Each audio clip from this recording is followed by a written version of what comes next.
Hello and welcome to another episode. I am Brian, the Unskilled Commander, and this is Possibilities, Caverns of Ixalan version. Basically, the set, this will air after pre-release but before main release. So it's not quite a preview. I mean, most people will probably have some of these cards by the time this actually airs, but for me it's a preview, so I don't actually have these cards. I'm just using the Scryfall website to use them like I normally do to show the cards during these videos. But what Possibilities is I take three commanders and I go through them and decide, like, do I think they're decent commanders? How would I build them? Are they worth building? You know, what are the general themes I would start with and how to go about it? Nothing super in-depth for any of them, but just generalities like, yeah, this sounds like it'd be something fun. And here's like the main themes I would try and build the deck around, these two aspects or these three aspects, whatever. So let's see what the Caverns have in store for us. This is going to be an interesting one too because they're all 2-drop commanders, dual colors, which I always like. The lower cost commander you can get, the better, because it gets out on the field faster. You're able to start doing whatever it is you want to do with that commander faster.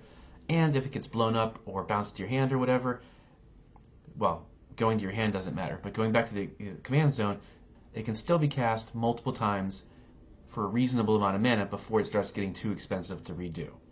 Basically, the lower cost commander you have, the little bit more of an edge you're going to have in any kind of commander game. 2, 3 drops, 1 drops of course, but I'm not sure there's too many of those. I'm sure there's a fair amount, but whether or not they're worth it, I don't know. So anyway, let's jump into these 3 commanders that I chose. We've got, now please forgive me, I'm going to do my best with these pronunciations. Nykunzil, Current Conductor. He is a Merfolk Scout, 2/3. So a 2/3 for a 2-drop, that's pretty decent right off the bat just as a creature. But he has 2 abilities. Whenever a creature you control explores a land, you put a land card from your hand onto the battlefield. And whenever a creature you control explores a non-land card, put a +1/+1 counter on Nykunzil. Now, Explore is basically, from what I understand, it's kind of the same as one of the other mechanics that's already out there. But it's just, you look at the top card of your library. If it's a land, you put it into your hand. If it's not a land, it goes back on the top of your library, or you can put it into your graveyard, I think. Or maybe Explorer's always been the same thing. Whatever. Forgive me, I don't know all of the different mechanics off the top of my head. I think maybe Explore already exists, but whatever. Point being, this could be a fun, commander because it's going to be about landfall, I think. I would build it around landfall triggers. So I would put a ton of creatures in there that had landfall triggers, but also a ton of creatures that had explore abilities, or cards, instants, sorceries, whatever, as many explore abilities as possible, so that you get as many triggers as possible in one turn.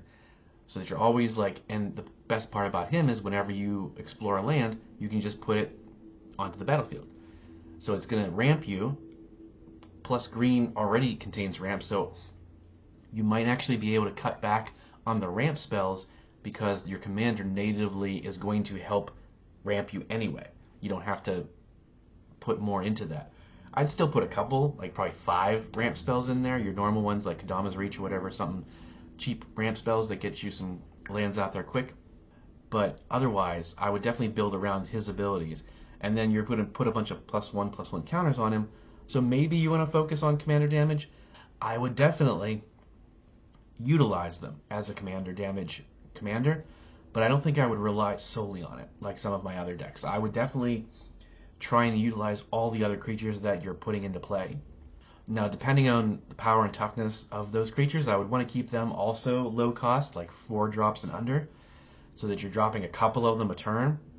But maybe, because it's green, maybe you could toss in a Craterhoof Behemoth, to get like a win con in there, or maybe instants and sorcery spells that give your creatures +1/+1, either till end of turn or it gives them counters, so that you can play, yeah, you're playing some small 1/1s and 2/2s and whatever, but you're able to beef them up, so he gets really big, but you also have some 5/5s and 6/6s through all the different spells you're playing, and you can still swing at other people for non-commander damage and, take out the board pretty well. It seems like it could be a fun commander. I'm not sure that I would actually build it because I have a landfall deck that I really enjoy, but this one could be fun as a quicker version of a landfall deck, or like I said, a counter deck or just, but you're going to want to go around to explore. So you're going to have to get as many explorer cards as you can in blue and green that benefit the deck. You don't want to just toss them in for no reason, but they, ideally if you can have a creature that explores and also has something else on it, like, trample or flying or something, that would be a definite include. Next up, we have Zoyua Lava Tongue. It's a Goblin Warlock. It's a 2/2 for 2 with Death Touch. So right there, that's a pretty solid creature, even if it wasn't a commander. But it has, at the beginning of your end step, if you descended this turn, each opponent may discard a card or sacrifice a permanent. Zoyua Lava Tongue deals 3 damage to each opponent who didn't. You descend if a permanent card was put into your graveyard from anywhere. This would be definitely outside of my normal wheelhouse, but it could definitely be fun. I would try and make this one probably a graveyard recursion deck. So leaning into the black side of the casting for cards that dump cards into your graveyard from the top of your library, self-mill, or just discarding cards because, this card, in order to draw 2 cards, you have to discard a card. Or in order to play this really big creature for a low cost, a lot of them are like a 6/6 flyer for 4 mana, but you have to discard a card to do it. I would definitely put a bunch of those spells in there. Plus, there's creatures where it's like a flying 6/6 for 4, but you have to sacrifice 1 or 2 creatures in order to cast it. Again, that's the same thing. A card is going into your graveyard, or a permanent rather, is being put into your graveyard, and so I would want to be able to cast many of those per turn as possible, so that you're wiping your opponent's board. They either have to discard or sack a permanent, or they're taking 3 damage. If they have really good cards in hand, they're going to take the damage, which clues you into that they have really good cards in their hand and or permanents that they can't afford to get rid of.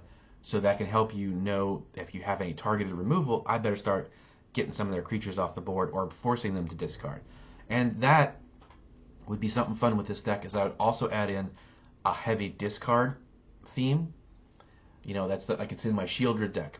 Shieldred is all about having people take damage whenever they draw a card. But if you're making them draw, they're going to get their answers. So I make them discard. I would put a bunch of those in there, 5, 10 cards at least. Some of them are creatures too, which helps because it's blockers, things to sacrifice. It really helps the synergy of it. You make them discard a bunch, as much as you can, because then now they don't have, if you can get them down to 1 or 2 cards, you're going to get them to the point where they're top decking, which really is, a hindrance when you're playing Magic, especially in Commander. And you're going to force them to start sacrificing creatures, which is going to open up the board so that whatever kind of creatures you do have can start swinging in. Like I said, for this, it would definitely be as much graveyard recursion and dumping into the graveyard. So recursion, of course, meaning that you're getting stuff back out of the graveyard, which I don't do very often, and I don't really do at all, and is a weakness for me. And this would be a fun way to try and experiment with that and get good at it, or just learn how to do it, rather. So dumping a bunch of cards from your hand into your graveyard, and then playing cards that get creatures from your graveyard onto the battlefield, and then maybe those creatures have good effects that when they enter the battlefield, something good happens, like, you discard, your opponents discard a card, or your opponents take damage, or whatever. Really just getting a nice spiral of your opponents discarding and taking damage, and maybe sacking their creatures so that you can get through. Because you're not going to really do much damage with a 2/2, even though he has Death Touch, he's a good blocker, but I wouldn't try and swing for commander damage with him. I would try and get really low-cost creatures that do the whole discard thing or help with graveyard recursion, and then maybe have like 5 to 10, maybe like 5, 6, 7, 8 big bomb creatures, like the big demons and stuff that, like I said, are 6/6s and 7/7s with flying and other really cool abilities, but they tend to need you to discard or sack creatures in order to cast them. So now doing that will just benefit you because it's going to hurt your opponents. This one I think I might actually try and do in the future. I'll have to make a note of it, but I think it could be fun. Moving on, we've got the last one, which is Amalia Benavides Aguirre. I really don't know how to say that last one. Aguirre. A Vampire Scout. Again, it's a 2/2 for 2 with Ward, pay 3 life. So that's, again, even if you don't want to use this as a commander, it seems like a pretty solid creature just right off the bat, because it's a 2/2 that can fight, but if anybody wants to target it, it costs 3 life. Now, in a normal deck, it really, if that was it, no one's really going to try and target your 2/2 because that's not going to be much of a threat. They'll just wait for a board wipe or something general. But anyway, what makes it different is it has its main ability. Whenever you gain life, Amalia explores. Then destroy all other creatures if its power is exactly 20. To explore, which we already said, right?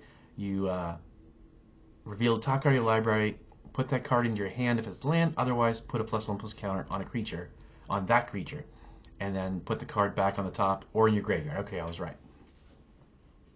Even though it's right there on the screen, I could have just read that one, but I didn't realize they both had explore.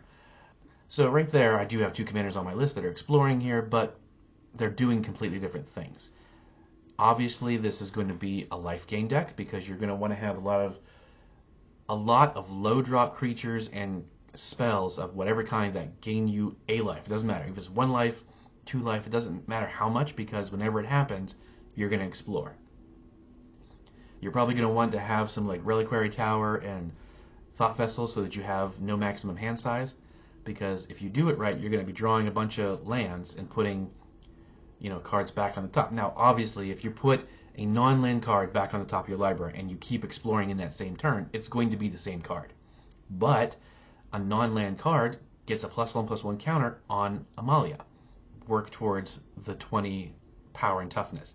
And that's where the Ward 3 comes in handy, because now in order for them to do anything to her, to stop her, they have to pay life. Early game, they're totally going to do that. But if it gets to be mid-game and they're down, your opponents are down into like the upper teens, paying 3 life is kind of a big deal. So they might not do it as easily. Now you've got the life gain aspect just to get her ramped up to 20 life, or 20 power and toughness rather, so that it can destroy all other creatures. So what you're going to need is, I would try and find maybe colorless or white creatures, or black creatures of course too, but I can think of colorless and white creatures that are indestructible. So that way, whenever it's destroy all creatures, your board state stays the same, everyone else's gets taken out, and now you've got a 20/20 commander. The best part is gain a life in your main phase, get to 20, destroy the board, do it again, put a +1/+1 counter on it. Now she's lethal commander damage. Swing in. So I think the most, but you're also going to want it has to be exactly 20. So you're going to need cards that actually remove counters from things, and maybe move them to other things, or just remove a counter from target permanent and gain a life. Well, that would actually negate it, but you get the idea. I don't think there's a crazy ton of those kind of cards. Normally it's built into the creature itself, like remove a counter from this creature and deal a damage to any target, or remove a counter, gain mana or something. So removing counters from something else is probably going to be tricky, but you want to try and keep it in that sweet spot of 19 to 20 so that you can just keep wiping the board every turn if you need to. Certainly not easy to do, and like I said, I'm not even sure how I would go about it. I have to really look into finding those cards, but it would be a fun challenge. Again, this is actually, out of the 3, these last 2 are the ones that I'm inclined that I might want to try and make. I definitely think I'm going to do the Lava Tongue because I don't do anything with graveyard recursion, so it would be a good experiment to get better at that. Amalia would be interesting, but again, it would just be a commander damage deck, which I have a few of those already. And it's going to be really tricky to just keep at the 20 if you want to keep board wiping.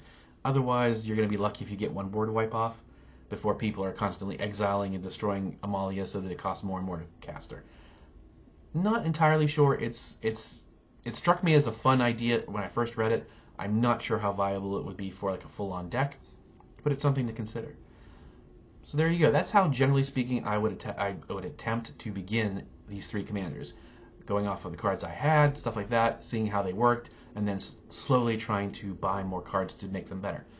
How would you build these commanders? Or would you? Do you think they're bad commanders? Do you think they'd be really great? What cards would you immediately put into them? Let me know in the comments.